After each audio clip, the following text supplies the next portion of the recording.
Hello दोस्तों, veterans नमस्कार। मैं दीवान सिंह। मैं आपको बताना चाहूँगा कि नेशनल कन्वीनर जी.एन. शुक्ला साहब ने इंग्लिश में एक लेख लिखा था और हेडिंग था उसका गैंग ऑफ स्विंडलर्स, ठगों का गिरोह। आज उसकी हिंदी करके उन्होंने हमारे पास भेजी है और इंग्लिश मैंने कल डाल दी थी। अब ये तो सिद्ध हो ही चुका है कि एक्चुअली में बैंक पेंशन अपडेशन नहीं होना, हमारी रिटायरीज यूनियन, हमारी वर्किंग यूनियन और हम खुद जो इन यूनियनों के सदस्य बने हुए हैं, इसके जिम्मेदार हैं। आप दूसरों पर नहीं डाल सकते हो, आप कोर्ट पर नहीं डाल सकते हो, आप रेगुलेशन पर नहीं डाल सकते हो, किसी पर भी नहीं डाल सकते हो। यदि आप में ही इतनी सक्षमता होती तो ऐसे लोगों को पहचान कर इनके मेंबर बनते ही नहीं, बने हो तो भुगत रहे हो। अब क्योंकि ये नए नए प्रपंच रचते हैं, अब 10 जून को जो होने जा रहा है सम्मेलन, उससे पहले राजनीति, भेद नीति, कूटनीति, डंडा नीति, मार्शल नीति, सारी नीति की चर्चा हो रही है और शायद हो भी सकती है वहाँ। एनीवे, यही है गैंग ऑफ स्विंडलर्स। तो क्या कहते हैं शुक्ला साहब, उसको मैं पढ़ के बता देता हूँ। 30वें सम्मेलन के प्रतिनिधियों को एआईबीए के गौरवशाली इतिहास की गंभीरता से लेने की जरूरत, जिस पर कुछ बेईमान तत्वों ने अपने निहित स्वार्थों की पूर्ति के लिए कब्जा कर लिया है। एआईबीए को इन तत्वों के चंगुल से मुक्त करने के लिए हर संभव प्रयास करने की जरूरत है। बेंगलुरु में जो कुछ भी हुआ वह अप्रत्याशित, असामान्य और निंदनीय था। इससे एआईबीए की प्रतिष्ठा को शर्मिंदगी उठानी पड़ी। शीर्ष नेतृत्व का लालच, अक्षमता और भ्रष्टाचार उजागर हो चुका है और आश्चर्य की बात यह है कि शर्म और पश्चाताप के बजाय युद्ध स्तर पर आत्म प्रशंसा का अभियान चल रहा है।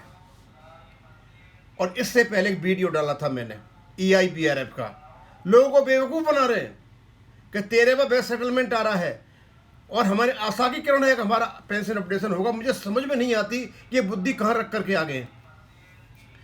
Sorry sir, it has been boiling for many decades.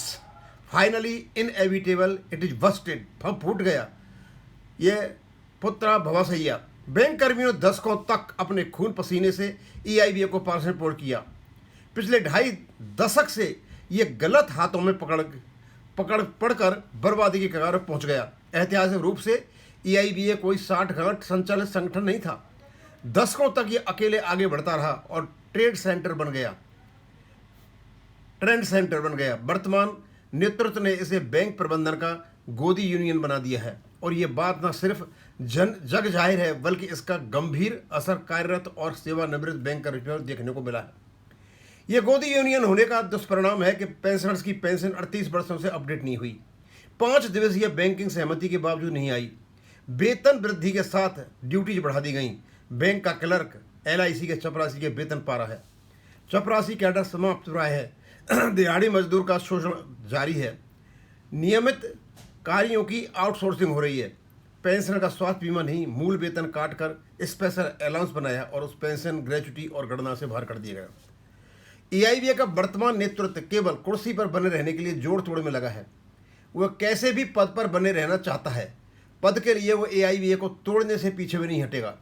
पद पर बने रहने की योजना को अंजाम देने के लिए ही उसने 22/4/2026 को मामूली से गतिरोध की आड़ में 30वें सम्मेलन को स्थगित कर दिया। स्थिति को विस्फोटक बनाने के लिए शीर्ष नेतृत्व ने सम्मेलन को होस्ट कर रही इकाई को असंतुष्ट डेलीगेट के खिलाफ उकसाया और फिर सम्मेलन स्थगित कर निकल गए।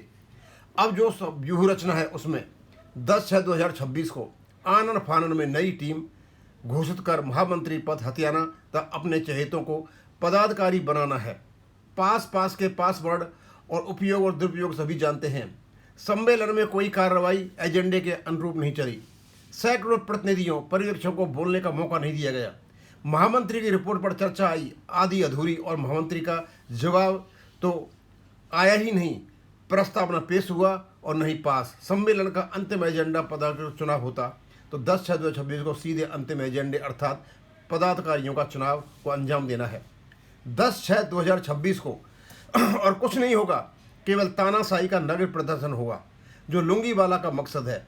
जिस तरह उसने एआईवीएफ को तोड़कर 2 टुकड़े कर दिए, वह मानसिक तौर पर इस बात पर भी तैयार है कि जरूरत पड़ी तो वो एआईवीएफ की एकता को भी बलि देकर महामंत्री पद पर काबिज होगा। ये स्थिति संभालने के बजाय उसे भड़काने में लगा है, आग में घी डाल रहा है और अपने समर्थकों को लामबंद कर रहा है। स्थिति को भड़काने के लिए प्रतिनिधि सूची नहीं दे रहा है। लुंगीवाला संघर्ष करो, हम तुम्हारे साथ हैं का पोस्टर जारी करवा कर माहौल बना रहा है। खुद की अंतर्राष्ट्रीय नेता कहलवा रहा है, ऐसा भौकाल खड़ा कर रहा है कि जैसे कोई क्रांति दूत हो और वह नहीं रहा हो, एआईवीएफ नहीं रहेगा। ऐसा ही ख्याल तारकेश्वर चक्रवर्ती का था। वो महान है, अकेले विद्वान हैं, एक लक्ष्य प्रतिष्ठ वार्ताकार है। जाहिर सी बात है, हर क्रिया की प्रतिक्रिया होती है। जो ये कर रहा है उसकी प्रतिष्ठा प्रक्रिया में प्रतिनिधियों को गहरा रोष है, और वो भी हम दमखम के साथ इस स्थिति का मुकाबला कर रहे हैं। 2003 से महामंत्री रहा हो, अब वह एआईवीएफ को तोड़कर महामंत्री बने रहना चाहता है। उनकी मंशा पर सवाल उठना स्वाभाविक है। ऐसा क्या है जो उनका महामंत्री बने रहना जरूरी है? इसके पीछे केवल एक कारण है, ये किसी कीमत पर एआईवीएफ की वित्तीय शक्ति पर आधिपत्य बनाए रखना चाहता है। यही मंशा अध्यक्ष पद पर विराजमान महोदय की भी है। ये एआईवीएफ के खजाने पर कब्जा करने और उसके माल से मालामाल होने की लड़ाई है। ये काम का नहीं, माल का मामला है, जिसे हथियाने की जंग जारी है। सेवानिवृत्तों के लिए एआईवीएफ का स्वार्थ सिद्ध का अड्डा बन गया है। एआईवीएफ ट्रेड यूनियन से एक मठ बन गया है, जहाँ देखो वहाँ मठाधीश। जैन जी बैंक कर्मियों की वृद्धि और विवेक से काम लेना होगा। बदलाव को लेकर कोई समझौता नहीं होना चाहिए। समय की मांग है, एकजुट हों और एआईवीएफ को बेईमान के चंगुल से मुक्त कराओ। एआईवीएफ को भ्रष्ट लोगों की गिरफ्त में है। Jayant Shukla, national convener. दोस्तों, शुक्ला जी ने बड़े ही स्पष्ट रूप से एक संदेश दे दिया है। आप चाहते हो कि आप बैंक कर्मी कहलाओ, आपकी मान रहे, आपका प्रतिष्ठा रहे, आप सांस ले सकें, आपके काम हो सकें, तो ऐसे लोगों को हटाइए जिन लोगों ने हमारे जो बेनिफिट वाले काम थे, सोशल वेलफेयर के काम थे, जो सोशल लेजिस्लेशन था, उसको ख़त्म कर दिया। अदरवाइज ये लोग आएंगे दोबारा, तो स्वाभाविक सी बात है कि ये उसी प्रकार का नंगा नाच करेंगे जैसे करेंगे। आपने भी देखा होगा कि EIPRF का एक पत्र निकला है, वो कहीं पेंशन अपडेशन का कोई कैंपेन चलाने जा रहे हैं 26-27 का, और क्या क्या बात कही है उनमें।